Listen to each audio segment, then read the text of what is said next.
sinasabi mo hindi ka natatakbo sa susunod na eleksyon, puro pautot mo lang yan. Drama mo lang. Itigil mo na ang kagagahan mo. Sagutin mo, harapin mo ang mga katanungan ng mga mambabatas kung wala kang bahong itinatago. How do you say, ma'am, na testing po ito for impeachment? Oo. Paano niyo po nasabi? Kasi nagsabi na siya kanina, diba? Determination of malfeasance, nonfeasance, misfeasance. So, ibig sabihin, merong ginawang mali. At take note, may dalawang ungas pa na tagapagtanggol itong gaga natin na Vice President. Yung mga kababayan, nakakatawa ang eksenang ginawa ng ating Vice President Sara Duterte. Hindi ko mawari kung saan talaga to kumukuha ng kakapalan ng pagmumuka. Yes, speaking of kapal ng muka, humarap nga siya kanina sa hearing sa Kongreso, pero ang datingan po mga kababayan, para bang nang aasar, nang uulol, nang gagago, para lang ba ipamukha niya sa Kongreso na hindi niyo ako kaya.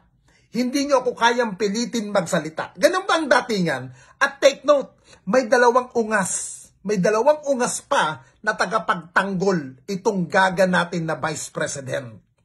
Sorpresang humarap ngayong araw si VP Sara Duterte sa pagdinig ng Kongreso para sa Office of the Vice President Budget. Muli ay hindi na naman sumagot sa mga simpleng tanong ang VP about sa kanyang budget. Bagkos ay puro patutsyada at panlilibak ang narinig mula sa kanyang. Binaliktad pa niya ang Kongreso at sinasabing lahat daw ng ginagawa na ito ay para lamang mailatag ang plano ng gobyerno na siya ay impeach. VP Sara, kung ikaw ay totoong malinis at walang itinatago, bakit hindi mo na lamang sagutin ang mga katanungan sa iyo patungkol sa budget mo? Madali naman i-approve ang budget na yan. Kung sa una pa lang ay naging totoo ka na, hindi ba't kabi-kabila ang report ng mga departmento, lalo na sa COA na mayroon nakita na misuse fund ang opisina mo? Pati na din ang DepEd na minsan mong hinawakan o pinamunuan. Ito ang dapat mong ipaliwanag. Simpleng lang, hindi na kailangan pang magpaligoy-ligoy pa. Kung ang bata nga na nanghihingi ng pera sa magulang ay kailangan ipaliwanag saan gagamitin ang pera at hinihingin din ng resibo para patunayan ang kanyang gastos. Nakakapagpaliwanag, bakit ikaw na humahawak sa ikalawang pinakamataas na posisyon sa ating bansa ay hindi ito magawa? Kailangan mo maging isang ehemplo ng katotohanan at kabutihan sa lahat ng mamamayan. Hindi ito panggigipit sa iyo, gaya ng sinasabi o inaakusa mo sa Kongreso. Standard procedure lang na magpapaliwanag ka saan mo ginagastos ang pera at saan mo gagasusin ang hinihingi mo pang pera. Sobrang simple lang. O tapos simpleng oath lamang ng mga resources person, hindi mo magawa. Ang mangako, you will tell the truth and nothing but the truth, ay hindi mo masambit. Bakit? Dahil di mo kayang magsabi ng totoo? Diyos ko naman, BP, pagod na ang taong bayan sa pakikinig sa mga kasinungalingan mo at ng pamilya mo. Itigil nyo na ang drama dahil sawang-sawa na ang tao sa eksena ninyo. Ganyan, wala nang naniniwala pa sa inyo na kayo ang biktima dahil kayo ang may ginagawang kagaguhan at katarantaduhan sa mga Pilipino in the last 6 years na nakaupong presidente ang tatay mo. At ito naman ang nakikita ka pa ng kakampi sa dalawang ugok na GMA at Gloria, Labandera, Arroyo at Marcoleta. Hoy Gloria, itigil mo na ang kahindutan mo at tapos na ang panahon mo. Hello Garcia at NBC CTE skandal at sa dinami-dami mong atraso sa taong bayan, ikaw pa talaga ngayon ang may ganang magtanggol sa kasinungalingan at katawalangyaan ng mga Duterte. Yan hoy Gloria, kayo kasi magkakasosyo ng mga yan. pati na din ang incheck na yan sa mga scam, skandal at mga sugalan dito sa Pilipinas. Lahat ng mga sindikato, pinapasok ninyo. Lahat ng mga illegal na incheck, pinapayagan ninyo. Kayo ang naglulubog sa bansa natin at isa ka pang Marcoleta ka. Kung ano-anong tinatapang mo noon Duterte administration sa pagsugpo ng keme ng katiwalian, ngayon naging tagapagtanggol ka na ng korupsyon.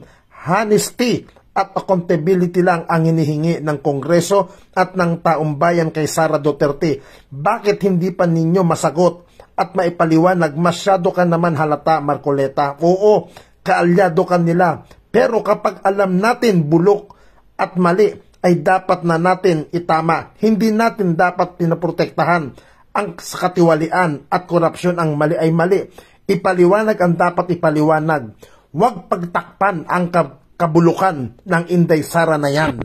What we are witnessing now is no ordinary legislative inquiry.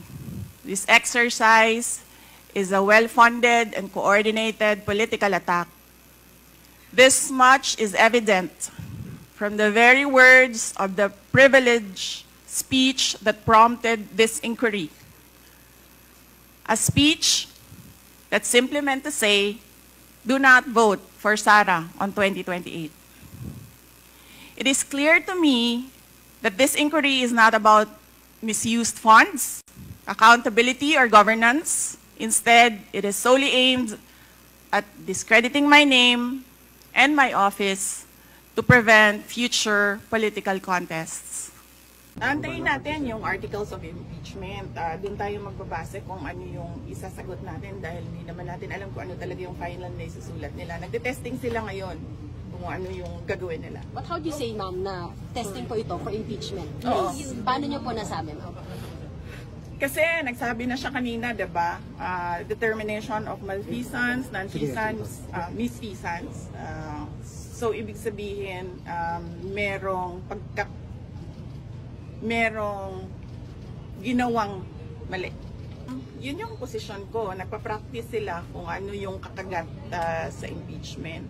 Kahit anong gawin nila, wala talaga kaming ginawang mali sa Office of the Vice President. Yan ang rason kung bakit ayaw pumunta nung mga tiga-Office of the Vice President at sinabi nilang ako na lang yung ipapadala nila. I would like to ask the Honorable Marcoleta, is he rebuking this committee? What is the question, Mr. Chair? Are you rebuking this committee? Why am I supposed to rebuke the committee? I am You not. have been saying things for a while. What? You have been rebuking this committee. You are saying that. We're not blaming the Vice President on this. I Honorable Marcoleta, we are not blaming the Office of the 1 minute, 1 minute suspension is declared by the chair. Move to suspend.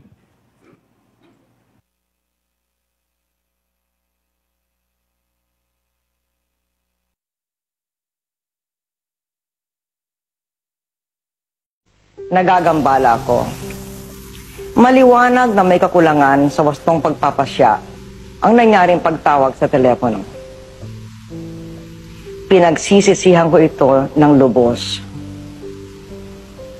Pinanagutan ko ng lubusan ang aking maginawa at humingi ako ng tawad sa inyo sa lahat ng mabutihing mamamayan na nabawasan ang tiwala dahil sa mga pangyayaring ito. Ibig kong tiyakin sa inyo na lalo pa ako magsisikap upang maglingkod sa bayan at matamo ang inyong tiwala. I recognize that making any such call was a lapse in judgment. I am sorry. Vice President, ako po sinasabi ko hindi ako nag-aral, hindi ako edukadong tao, pero simple lang. Pag ako tinatanong ng tao at alam ko kaya ko sagutin at ako'y sangkot sa inong issue, sinasagot ko ng diretsuhan. Pero ikaw, edukadong tao ka. Nag-aral ka, naging abogada ka pa.